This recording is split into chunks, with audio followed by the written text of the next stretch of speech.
Olá, eu sou o engenheiro William Maza e eu ensino Python para quem não sabe nada, mas quer muito aprender. Olha, hoje é o fechamento das 22 aulas, os 22 vídeos que eu fiz sobre funções embutidas em Python. E o que são funções embutidas? São aquelas funções que já são nativas da linguagem, ou seja, elas estão prontas ali para a gente aprender e usar e ganhar tempo. Então você que já está acompanhando, você já viu que eu fiz uma seleção das mais úteis, das melhores funções embutidas. Então tá aqui, estou rolando aqui na tela, tem exemplo para todas, explicando, né? Porque nem sempre o que está na documentação é fácil de entender. Então a minha missão nesses últimos meses foi passando função por função e explicando, mostrando com exemplos práticos como é que usa. E para fechar, eu fui fazendo isso na ordem alfabética. Hoje é dia da função zip. E para que serve a função zip? Ela itera sobre vários iteráveis em paralelo, produzindo tuplas com um item de cada um. Não entendi nada. Então vamos lá. Então o que são iteráveis? São listas, são tuplas, ou seja, são aqueles objetos que eu consigo ir percorrendo, que eu consigo iterar. Então eu fiz aqui uma lista e coloquei numa variável x, 1, 2, 3, e eu fiz uma outra lista y, ABC. Então o que eu quero? Eu quero que o primeiro elemento da minha lista x combine com o primeiro da y, o segundo com o segundo, o terceiro com o terceiro, e eu quero juntar isso. É para isso que serve a função zip. Só que perceba que a função zip não consigo utilizá-la sozinha. Você vai perceber aqui embaixo que eu não consigo. Eu preciso fazer um loop for. Por quê? Porque eu preciso fazer o que está escrito aqui, ó. Eu preciso iterar sobre os iteráveis. Quem são os iteráveis? Os iteráveis em paralelo são essas duas listas que eu criei. E aí eu produzo tuplas com um item de cada um. Então vamos rodar esse código que você vai entender bem.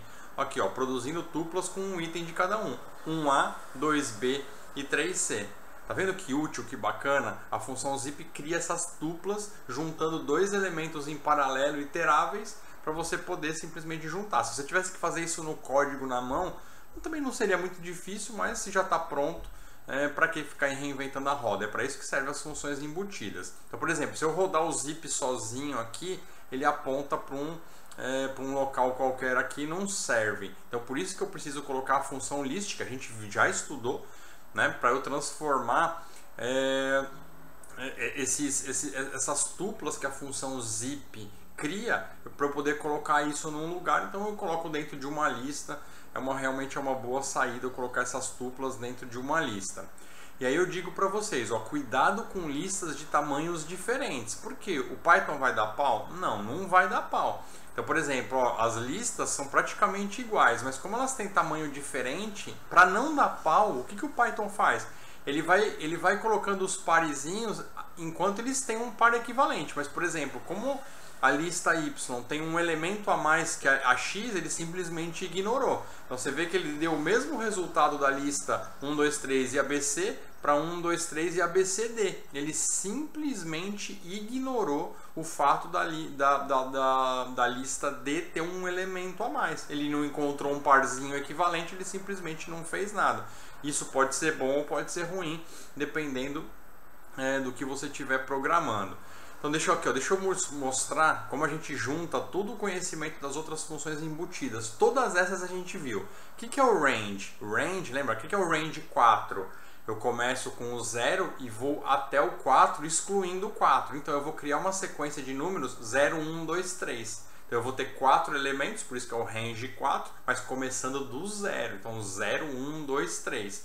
Aí eu vou fazer isso, então eu vou ter uma lista 0, 1, 2, 3, que eu vou usar a função zip para pegar aqui cada um desses elementos junto com essas strings. E eu vou criar isso, uma lista para juntar essas tuplas, como a gente fez no exemplo de cima. Tá vendo? 0 foi com o Python, 1 com o é fácil D, o 2 com o D e o 3 com o aprender. Ou seja, eu fui quebrando as duas listas, uma que eu criei com a função range, a outra que já existia, e eu fiz um parzinho de tupla com cada um deles. Então, ó, por exemplo, de novo, se tiver tamanhos diferentes, se eu fizer um range com 3 elementos em vez de 4, ele simplesmente ignora a última string. Por quê? Porque eu mostrei lá em cima, é um padrão da linguagem.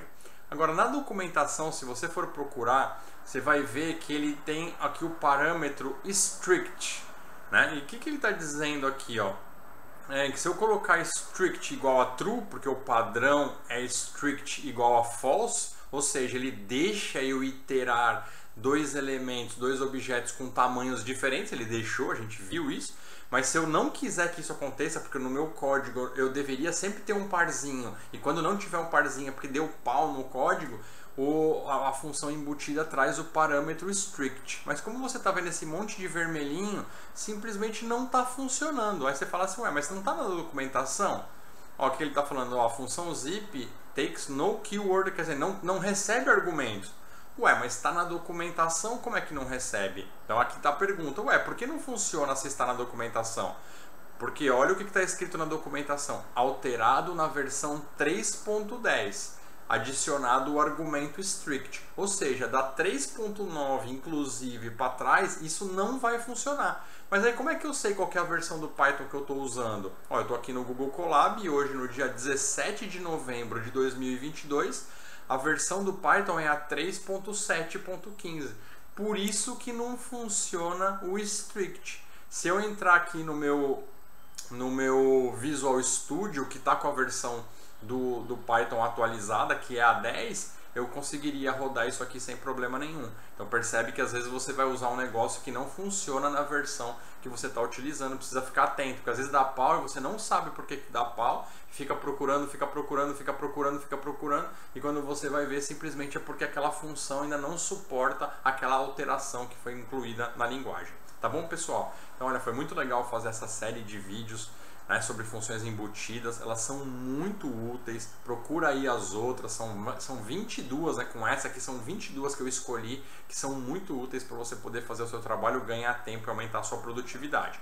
E se você quiser aprender mais sobre Python, fazer um curso do zero, né, sem você realmente saber nada, e você conseguir fazer um curso onde você vai ter o seu certificado, você vai ter os seus conhecimentos básicos para poder avançar na linguagem, então você pode fazer o meu curso Python para não programadores, um curso pensado em você que não sabe nada e quer muito aprender a linguagem Python. Aí você vai poder colocar no seu portfólio, no seu currículo, no seu perfil de LinkedIn e vai poder iniciar a sua carreira na área de programação, na área de desenvolvimento com essa linguagem incrível que é Python.